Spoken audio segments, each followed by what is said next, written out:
And I Quote is bringing you expert-to-expert advice and insights. Our thought-provoking conversations with insurance industry professionals will inspire and educate our listeners on the latest trends and hot topics. Let's move our industry forward together. The And I Quote podcast is brought to you by Coterie Insurance. Coterie is simplifying the way agents work with small business. Now let's get started. Welcome, everyone. Today we're talking to Dustyne Bryant, Director of Risk and Insurance Education and Research at the National Alliance for Insurance Education and Research. Your role is a mouthful, Dustyne, but Dustyne also is a host of Awkward Insurance, a podcast that is super fun. So I'm going to let her plug it herself at some point, but I think you'll understand why she calls it awkward as you listen in today. Ouch. Wow. All right. Podcast over. Kidding. Oh, Bobby, I'm so happy to be here today. Thank you so much for having me. Yes, it is so good to have you. I know we've connected a couple of times over the years, but they were always very short micro conversations and always kind of in passing at some larger conferences and stuff. So it's good just to sit down and chat and to learn about you and your role. And let's just dig in. Talk to us about Awkward. I've got my shovel. Are we burying bodies or are we uncovering something? Just let me know what we're doing, and I am good either way. I think we need to do both. We might have to do that some today. That's awesome. Talk a little bit about Awkward Insurance, the brand, how that came to be, your passion behind it. I just love for our listeners to hear that. Sure. Awkward Insurance came to be, so at the National Alliance, you think my title's a mouthful, at the National Alliance for Insurance Education and Research, which is also a mouthful, we educate, and we have a podcast, Nat Alliance Now. That was their only podcast when I came on board at the National Alliance. And it's kind of industry news. Well, how many of us honestly want to just listen to industry news? Raise your hands. Nobody? Bueller? Okay. So they invited me on the podcast a couple of times. I suppose I was just weird enough, or maybe sounded different enough. I don't know. They offered me the opportunity to start a podcast. I had zero faith in myself. I still don't know if I have faith in myself, but it's working. So as long as that works, we'll keep going with it. So we sat down and we kind of hypothesized what we were going to do with it. I come from an agency background. The last 15 years of my career have been spent on the independent agent side and in an account manager position, which I strongly advocate for and speak boldly about it being a sales position as well. So many people be like, oh, you're in a service position. Heck. No, I was not in a service position. I was in a sales position, and I didn't even have a dedicated producer, and we were still making bank. Okay. So I advocate for that position. There's a lot that goes on in that position. I don't want to talk about building the book at all. I want to talk about the reasons why we look at the caller ID on the phone and go, not today, Satan.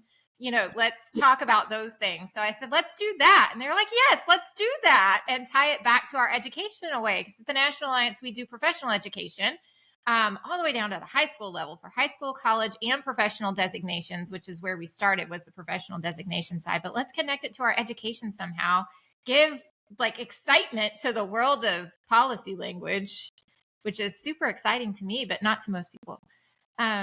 So we started thinking about it, and I just tend to, anybody that listens to this podcast will be like, she just won't shut up. That's basically the problem.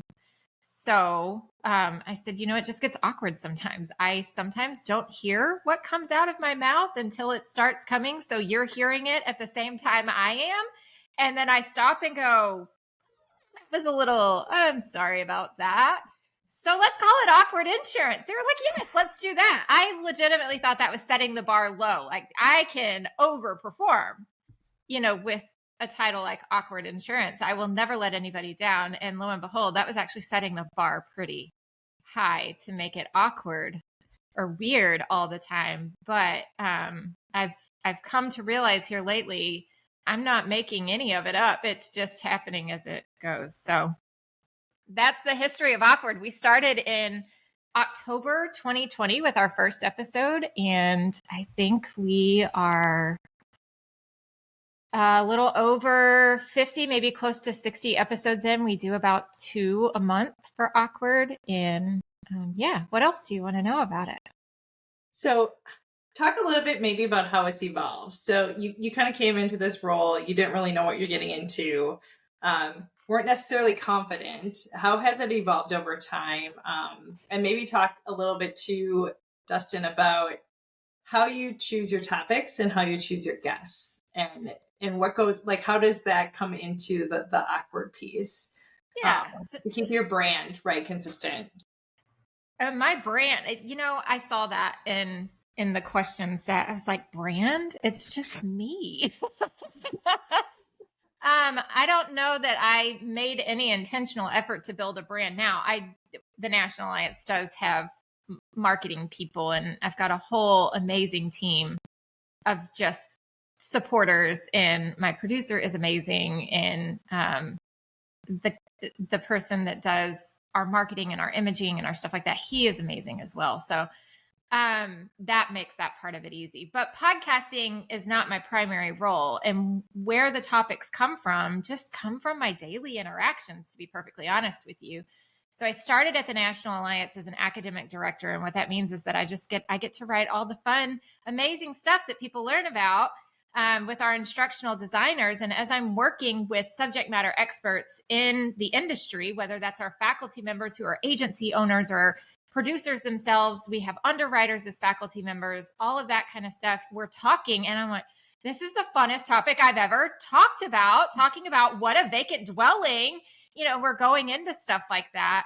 And then I go, I really would love to talk to you about this on a podcast. Let's talk about, because this is the stuff that happens in the office. We sit down and we're like, what really is going to happen with this claim? And we just kind of, figure it out along the way.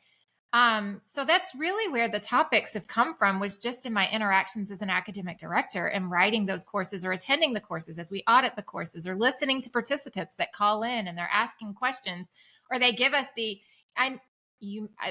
I don't really know what your experience in the industry is, Bobby, but those moments where you call the underwriter and you're like, so asking for a friend, hypothetically speaking, and you give this whole scenario.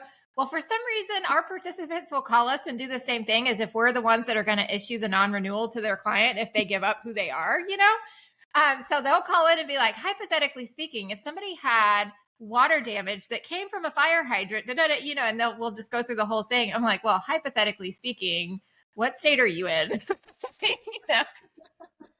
that just, we have conversations like that. I think one of the most notable conversations that I have, it connected with me personally. And I was talking with a faculty member about a topic that he was developing for a webinar. And as the academic director, I get to go through his scenarios that he was proposing within his curriculum. And one of them had to do with a foster parent that unfortunately the child had passed away. And there was some dispute in a car accident. And there was some dispute over who gets the death benefit from the policy for that. And as a former foster parent, as an adoptive parent, I went into this conversation with him, and he had a different perspective that he felt was right, but unfortunately it was legally incorrect in terms of who was the guardian of that child and who was rightfully owed that money per se. And so we had that conversation. I just was like, we need to have this conversation over a podcast. Yeah. This is stuff that people need to know. And that's where the topics come from, to be perfectly honest. Yeah, it's almost like supplementing your core curriculum, right? Within what you guys have already built, or the questions they don't cover in the CIC or CISR program. What are the topics that are kind of those edge cases? Yes. And yeah, I was an underwriter for the first half of my career, and I got questions all the time on hypothetically speaking claim situations. If we were going to submit business on this, would you approve it? And you're like, I just got an application like that. Was it you? Nope. Don't know what you're talking about. All of the time. And actually, the funny thing is in those situations, I would just forward my agents to the claims department. I'm like, I'm not quite equipped to answer this question. So why don't you talk to me? My goal was just to always get you to answer it in an email so that I could attach it to the client's file. Like, exactly. I need you on record. I don't let's have a phone call. I'm busy right now. Could you just respond to the email? Thanks. Bye. The evolution of it, I don't know. Have we evolved? Oh, we're still just kind of doing that same thing. Now I know over time, sometimes we feel like we've gotten off track. It's hard to keep perspective from time to time. So there are times where I sit down with my team, I'm like, it's not feeling right. And that's basically when we start to redirect. It's all a gut feeling for me. If it's not fun, and I say this a lot, if it's not fun, if I'm not connecting to it, if it feels like a chore, I don't want to do it anymore. We'll just end the podcast there. Because it needs to be something that feels right, feels good, feels connected, feels like the right information and the right person at the right time kind of thing. And when we get off track with that a little bit, we go, okay, let's sit down and figure out what is it feeling right and fix that part of it. And that's kind of how we evolve it from one step to the next. Yeah. So Dustyne, from an evolution standpoint, like how have the industry topics that have been hot changed since you've been doing the podcast? And what do you think 24 is going to look like? What are folks going to be talking the most about? What type of experts are going to be asked to be, speaking at conferences this year? Like last fall, we saw a lot on generative AI. Before that, it was meta kind of stuff. Before that, it was COVID. Right now, we're seeing a lot of conversations on hard market, even though the hard market's been here for a hot minute. It's like we're not avoiding the elephant in the room anymore. We didn't want to call it a hard market at first because we were, maybe trying to say it wasn't so. So there's a lot of conversations about hard market, but I think in the next year or so, gosh, are we sick of talking about AI yet? I am. We're on the same page with that.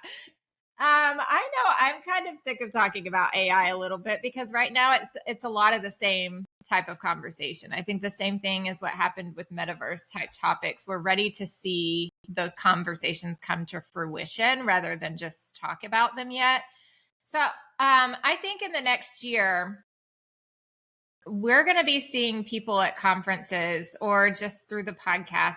We're going to be talking about the hard market maybe starting to shift a little bit, I hope. I think we've spent enough time on the edge of going, oh, crap. Yeah, we are in a hard market and trying to fix the faults of what occurred that we're going to start. Oh, I don't want to say the words new normal. Nobody ever loves to hear those. But I think this happened early in my career around 2007 when some of those wind hail deductibles started that weren't typically present in the past. It was a new thing like, oh my gosh, be careful and avoid the companies that were adding wind hail deductibles back in 2007 as a way to shore up the market a little bit. The roofs they're starting to put ACV and stuff like that on them instead of replacement costs. That was a thing around the 2007, 2008, 2009 carriers stopping business and then restarting with these new measures in place. And it was like a shocker. Don't go to that company because they put this in place. Well, now it's the normal thing. We expect to see wind hail deductibles at 1%, right? We expect to be talking to our clients about their 10-year-old roofs, and we're starting to, and I'm talking about as that evolved, it became normal. So I think now what we're going to start seeing is talking about, okay, we're past the shock of what happened in this hard market and what some of the issues were. And now it's the normal thing. We're not going back. This will never be the same as it was. So let's move forward and restart the business. And I think maybe that's what we're going to start to see. We're going to see more conversations about the uptick that's happening because business is starting to pick back up again. At least I hope. Yeah. I don't know, maybe. I think we're going to see some more conversations too in terms of the tech space. I think we're going to see some more conversations that are underlying of how the tech needs to truly understand what caused the problem before reaching the solution. I think we've seen a lot of tech fail because they might not have spent a lot of time understanding the underlying issue as much as they saw a problem and had a solution, but that solution's not exactly addressing why that problem occurred or what the output of what we needed to be. So hopefully we'll see some more conversations around that too. I agree. I think, especially in the insurtech space, I was just having this conversation the other day. I remember when we first started talking about digital marketing, and like the marketing departments would have their own vertical for digital marketing in addition to old school marketing. And now digital marketing is just marketing. And so we made this word up called insurtech to talk about how technology is going to impact the insurance industry. And now it's just like the way we do business, right? Technology is integrated into the way we do business.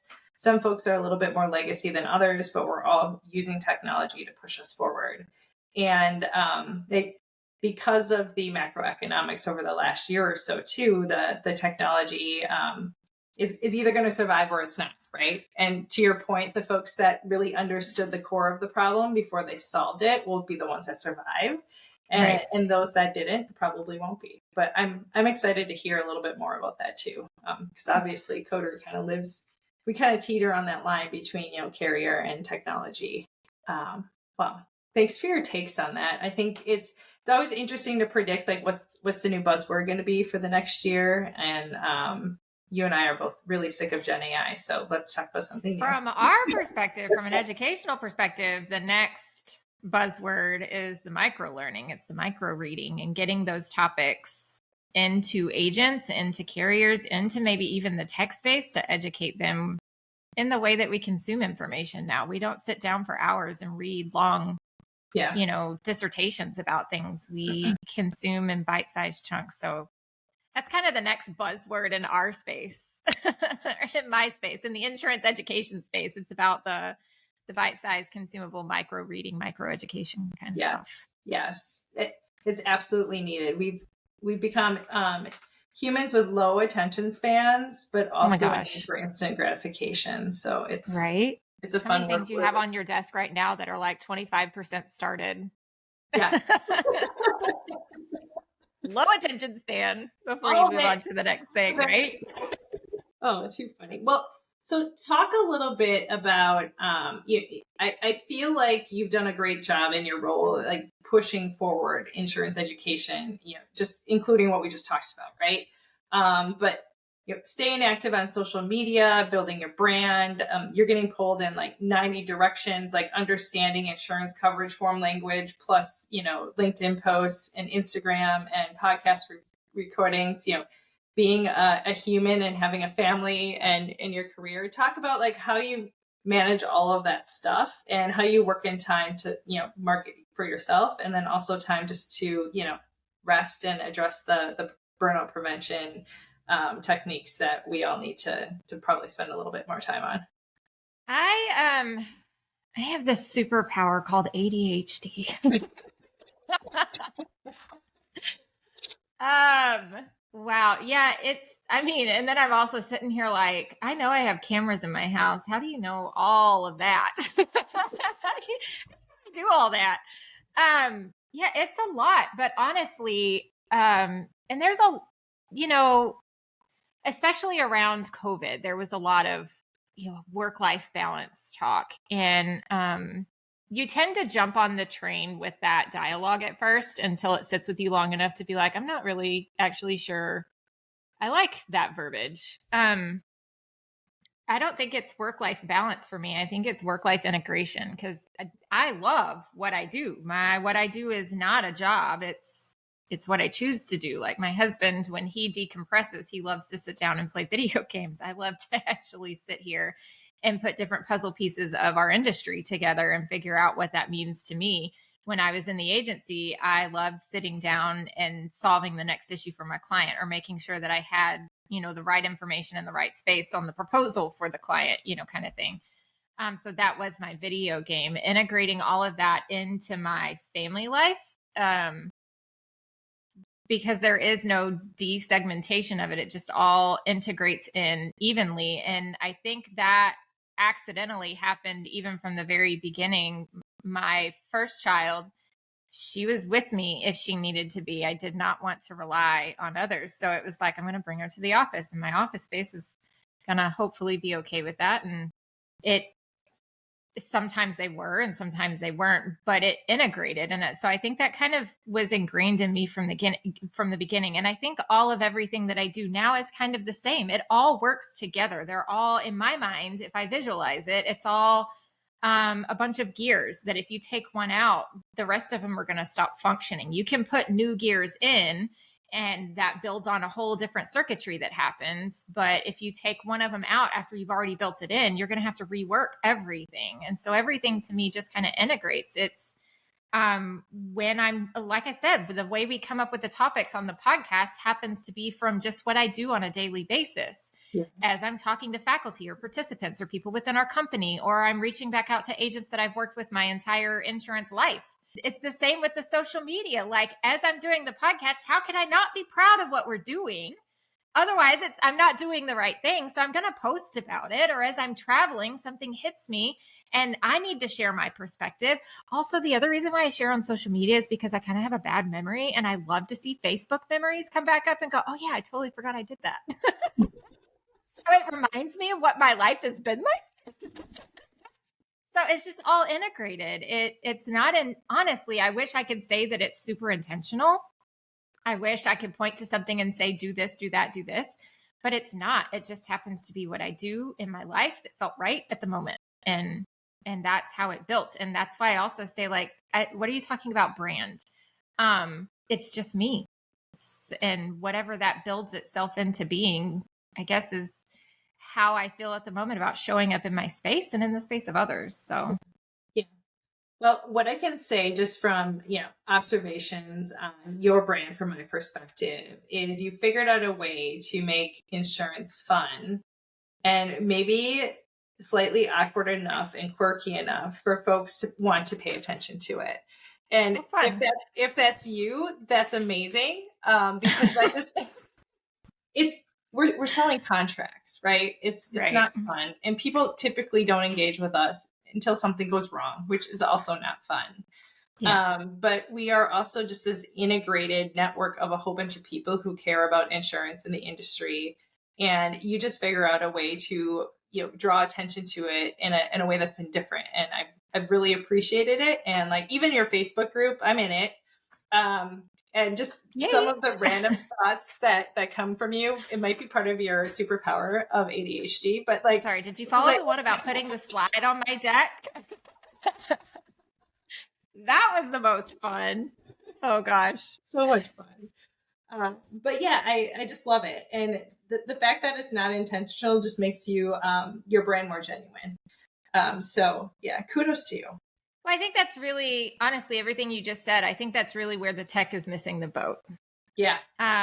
In that it's trying to replace workflows and everything else. But in that space, I know there's a lot of people that are like, oh, tech or AI is going to replace agents or this or that. But in the long run, it's really not. It's going to give us more space to do exactly what you just said, to be authentic, to connect, because that's the way insurance works. Unfortunately, when you build an integration that helps claims go faster or whatever, the real kicker to a claim process is the emotional aspect of it. When somebody goes through a claim, that's hard crap. Like their stuff just got destroyed, or somebody's passed away, or heck, if somebody bumps into my car right now, I am an emotional wreck because it's my favorite car. I love the color. I don't care about the payment, to be honest with you. I want to know that the paint color is going to get turned back to what it should be, right?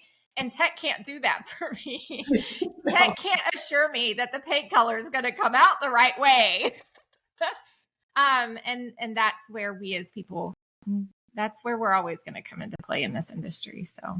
Yeah, I agree. It's really, it's all about the feels, right? It really is. How you make people feel, not necessarily always what you're doing. And to your point, the tech can't always, or most of the time, can't solve for the feels. Right. Yeah. So I am going to ask you the question that I asked everyone in last season because it's my favorite. I just want to wrap up and understand from you, what would be your walk-up song if you were an MLB player? Like, you're walking up to the diamond, you're going to bat, like you want to get all hyped up. Like, what's your song? Oh my gosh. You can say anything inappropriate too. Like, and the only song that is coming to my mind right now, because I was totally not ready for this, is "It's Getting Hot in Here."